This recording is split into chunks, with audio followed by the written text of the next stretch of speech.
Fellow South Africans, good evening.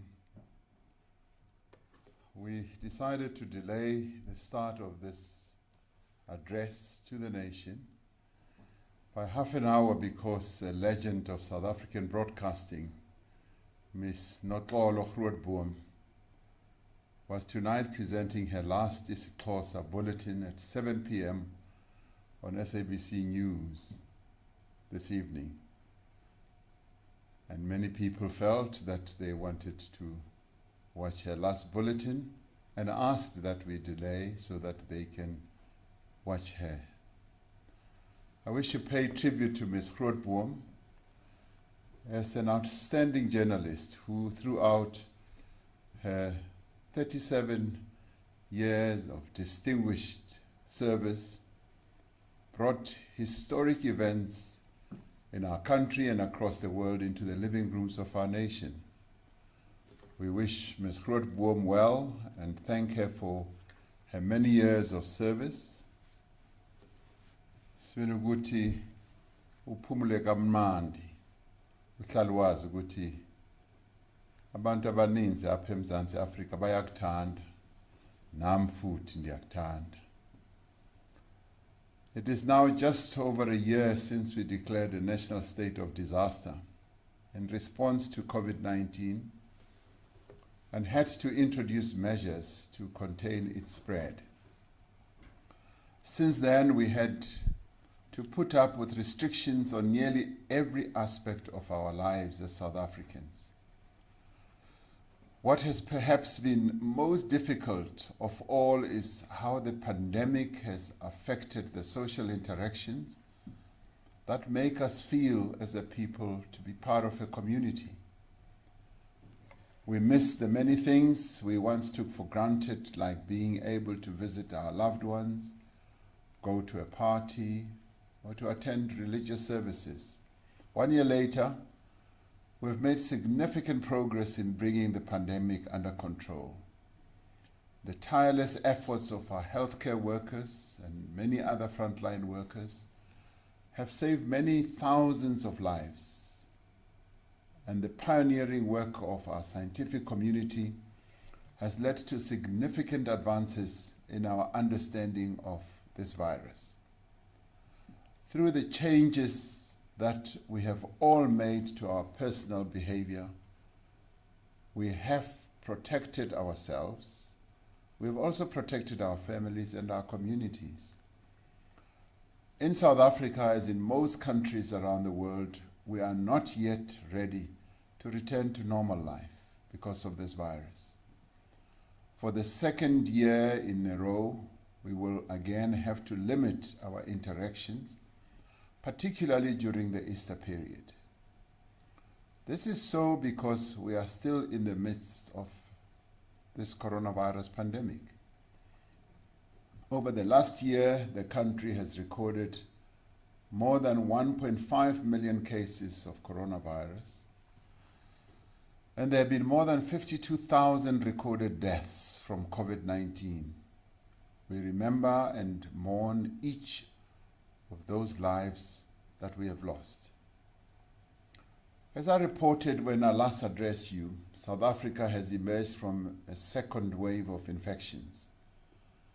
For the past 2 weeks, the number of new cases has remained relatively stable at around 1,200 new cases per day. The number of hospitalizations is declining, as is the number of deaths. Our national recovery rate stands at slightly higher than 95%. This is thanks to the collective efforts of all South Africans who have abided by the restrictions that have been in place since March last year to protect the lives of South Africans. It is also a testament to the high degree of vigilance we have continued to observe as a country with regards to monitoring, testing, contact tracing, and preventative measures. At the same time, our national vaccine program has commenced and will be gaining momentum. In the middle of February, we began phase 1 of our vaccination program, which involves the vaccination of health workers. This phase is on track to be completed within 3 months. More than 250,000 health workers have to date received the Johnson & Johnson vaccine as part of the Sisonke trial. We have secured 11 million doses of the Johnson & Johnson vaccine, which we know to be effective against the dominant variants in our country. We've secured a further 20 million doses and are finalizing this agreement with Johnson & Johnson. So you could say it's in the bag. We are also finalizing an agreement for 20 million doses of the Pfizer vaccine, which requires 2 doses. This supply of vaccines will provide us with enough doses to vaccinate 41 million South Africans or people. We will make further announcements once these negotiations have been concluded in relation to just finalizing and dotting every I and crossing every T of the agreements. We are also in various stages of negotiations with the manufacturers of other vaccines such as Sinovac, Sinopharm, and Sputnik V. Some of these manufacturers are in the final stages of the approval process for use of their vaccines in South Africa. In addition to vaccine doses we will receive directly through our agreements with manufacturers, we will also receive an allocation of vaccine doses through the African Union initiative that we established when we held the chairship of the African Union. Although there have been delays in securing vaccine supplies, we are still confident in achieving our vaccination targets. The demand for vaccines around the world has really become extremely competitive, but we are doing our very best to secure enough supply for the people of South Africa and the African continent. We have had to adapt to the changing nature of the virus and to emerging evidence about the effectiveness of different vaccines. We will ensure that we have sufficient doses of effective vaccines to reach population immunity in the shortest possible time. Phase 2 is scheduled to start in the middle of May. We believe that sufficient volumes from manufacturers will be arriving in the quantities as agreed in terms of our agreements with them. Under phase 2, we hope to vaccinate more of our people over a 6-month period. In line with international best practice, we will be prioritizing those at the highest risk of hospitalization and death, such as people over 60 and people living with comorbidities.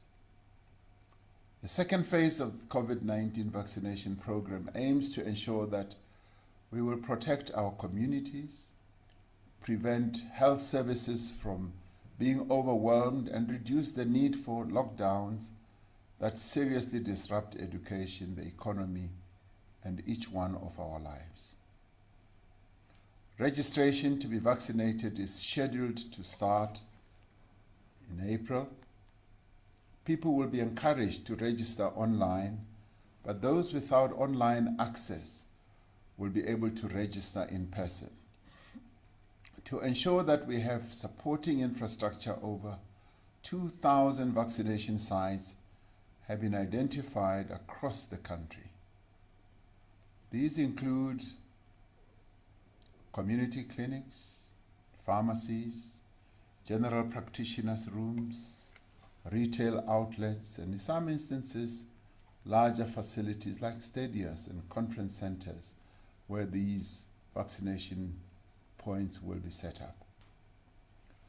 An electronic vaccination data system has been established to manage the vaccination rollout and direct people towards vaccination sites closest to where they live. This system will allow us to register, receive an appointment date and site, and receive a digital certificate or a hard copy confirming your vaccination status once vaccinated. Everyone who will be vaccinated will have to be registered on the system first, and you will be invited to register once you become eligible. We will work through provincial and district structures and community-based organizations to register those citizens who do not have access to technology. We're developing mechanisms to identify and register undocumented persons so that they too can be vaccinated. We remain committed to keeping the nation informed on every step in the vaccination rollout process. If there will be delays, people will be informed, and so we will be absolutely transparent so that there is never any doubt in anybody's mind about the process. As I've said in the past, this is the biggest and the most comprehensive process that we've ever had in the history of our country, where we'll be reaching more than 40 million people at one go. Yesterday, Deputy President David Mabuza, Minister of Health, Dr. Mkhize, and Acting Minister in the Presidency, Ms. Nchabeni, and I visited the Aspen manufacturing plant in the Eastern Cape, which will be involved in producing the Johnson & Johnson vaccines. We were well welcomed by Premier Mabuyane and his MECs. The plant we visited is a world-class vaccination manufacturing facility which rates amongst the best in the world. This is a great achievement for South Africa, demonstrating our capabilities in advanced manufacturing. I wish to commend Aspen for having had the foresight to invest in this facility and for the speed with which they have gotten ready to begin production. More than half of the capacity of the plant, which will produce millions of doses a year, have been committed to Africa. Earlier this week, the African Vaccination Acquisition Task Team signed a procurement agreement on behalf of the African Union, member states, for 220 million doses of the Johnson & Johnson vaccine. It has an option for an additional 180 million for all the countries on our continent. This agreement is significant for our continent, not only because it gives effect to our determination that no country should be left behind, but also because these vaccines will be produced right here on our continent. Greater collaboration between government, business, labor, and civil society is key to the success of the vaccine rollout. The private sector continues to play a key supporting role in the national effort. We are particularly encouraged by the commitment of the private healthcare sector to work with government to make the vaccine rollout a success, drawing on the immediate capabilities that we have developed in the sector. We are also grateful to numerous companies working through the Solidarity Fund to lend financial resources to the vaccine acquisition rollout. We want to commend the Vodacom Group and Vodafone Foundation, which have pledged 87 million rand in the African countries in which they operate for cold chain storage and the logistics for the COVID-19 vaccines to enable them to be delivered securely. In addition, Vodacom will be developing a state-of-the-art vaccine management platform across the AU member states following a successful rollout of the same platform here in South Africa. I do want to call on all our private sector partners to support this new phase in our fight against COVID-19. Fellow South Africans, in just a few days, the country will begin the annual Easter break. For many, this will be a welcome moment to pause and to rest, whether from work or from our studies and from the pressures of the last few months. Many of us have made plans for the upcoming long weekend. Some of us will be heading out of town. Others will be visiting friends and family. Many of us will be attending gatherings and celebrations in various places. For millions of people, this is also a time of religious observance. While the rate of transmission remains stable, we cannot let our guard down. This is a time when caution is needed more than ever. The reality is that greater movement of people, interprovincial travel, greater use of public transit and gatherings present a great risk of an increase in infections. Over the last few days, we have sought the advice of experts and consulted with representatives of provincial and local government on what measures should be put in place over the coming long weekend to prevent a new outbreak of infections. As part of the consultation process, we've also included our traditional leaders. We have considered several factors, including the presentations by religious community leaders on precautionary measures they have put in place for the anticipated gatherings. And in this regard, I'd like to congratulate them because they have put in place a number of very impressive precautionary measures.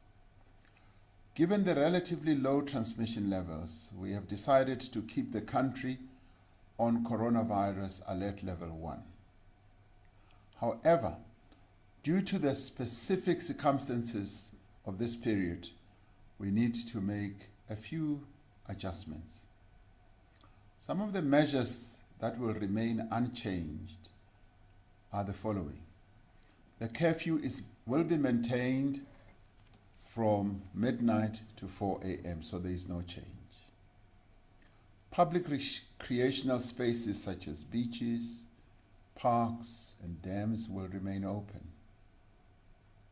However, this will continue to be subject to the health protocols such as social distancing, mask wearing. Funerals remain restricted to a maximum of 100 and with a 2-hour limit on services. Interprovincial travel will still be permitted, so people can travel between our provinces. However, I urge all South Africans to limit their travel as much as possible and to observe all necessary health protocols if they cannot avoid traveling. However, given the role of alcohol in fueling reckless behavior, we will put in place some restrictions over the Easter weekend. To this end, the sale of alcohol for off-site consumption will be prohibited this coming Friday, Saturday, Sunday, and Monday. Just those 4 days. On-site sales of alcohol at restaurants, shebeens, and bars will be allowed, but this will be according to licensing conditions and also to the limitations of time up to 11 at night. The Easter weekend is a time of spiritual significance, and attending religious services is important to millions of our people. For Christians, congregational worship is an important part of celebrating Easter. The Jewish community is currently celebrating Passover, and the Muslim community will soon be starting the holy month of Ramadan. In recent weeks, we've held consultations with faith communities to find mutually beneficial solutions to the challenges of managing large crowds at religious services. Following this consultation, it has been determined and decided that religious gatherings over this period will be restricted to a total number of 250 people indoors and 500 outdoors. This is an increase of the numbers that we have currently. Where the venue is too small to accommodate these numbers with appropriate social distancing, then no more than 50% of the capacity of the venue may be used. Congregants should not gather outside their usual places of worship, and people must go home and not sleep over after services, which is what often happens in non-COVID times. I want to express once again my gratitude to the leadership of the faith community who have engaged positively with us as government. There is a common appreciation that we must do all we can to support our people to exercise their religious freedom and keep our country safe. With respect to other gatherings, these will also be restricted to a maximum number of 250 people indoors and 500 outdoors. As before, where the venue is too small to accommodate these numbers with appropriate social distancing, then no more than 50% of the capacity of the venue may be used. We continue to urge all South Africans to avoid gatherings if they are in a vulnerable group, such as the elderly and those with comorbidities. We also urge that gatherings should take place in outdoor venues, which are significantly safer than gatherings indoors. We will review these measures that I've just outlined on the size of gatherings within the next 15 days based on an assessment on the state of the pandemic and the extent of compliance with health protocols. We continue to follow the principle that restrictions should not be more severe than is necessary to contain the spread of the virus. And we continue to be guided by data on the epidemiological situation and by expert advice and wide consultation with social partners. So there are quite a number of safety measures and safeguards, if you like. We will closely monitor the situation and will respond swiftly to any signs of a resurge of the virus. So fellow South Africans, this pandemic is still very much with us. We must act with caution, not just this coming weekend, but in the days and the weeks and months ahead. We do not know when the virus will be behind us, but we all know what must be done. We know that wearing a mask in public at all times is very important and life-saving, and I'm pleased to say that wherever I go, I now see many of our people continuing to wear masks. This is commendable. And I also see that a number of our people continue to wash hands, and many places around the country have sanitizing spots where people can wash their hands. And we must continue to observe social distancing, and this is important to prevent the spread of the virus. And wherever we are, let us try and see if we are at a sufficient distance from the next person.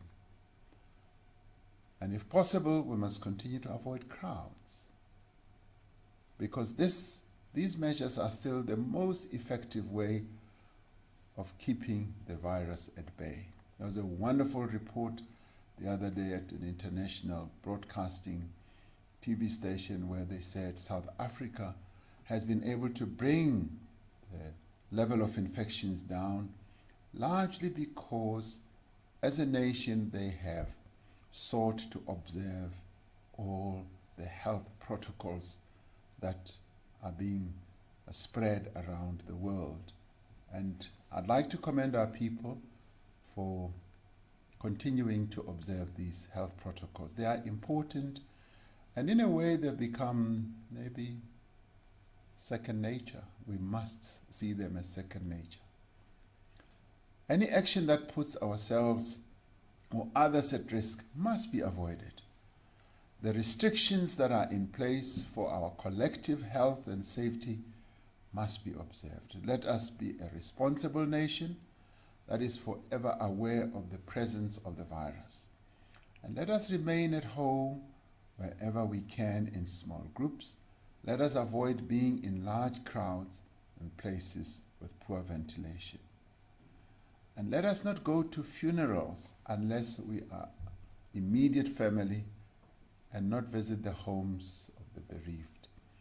We all have a role in this great national effort to end COVID-19. And let us play our part. At this time, when the Easter message of hope, rebirth, and renewal finds expression in the lives of so many of us, let us please take care. May God continue to bless our beautiful country, South Africa, and also protect her outstanding and amazing people. I thank you.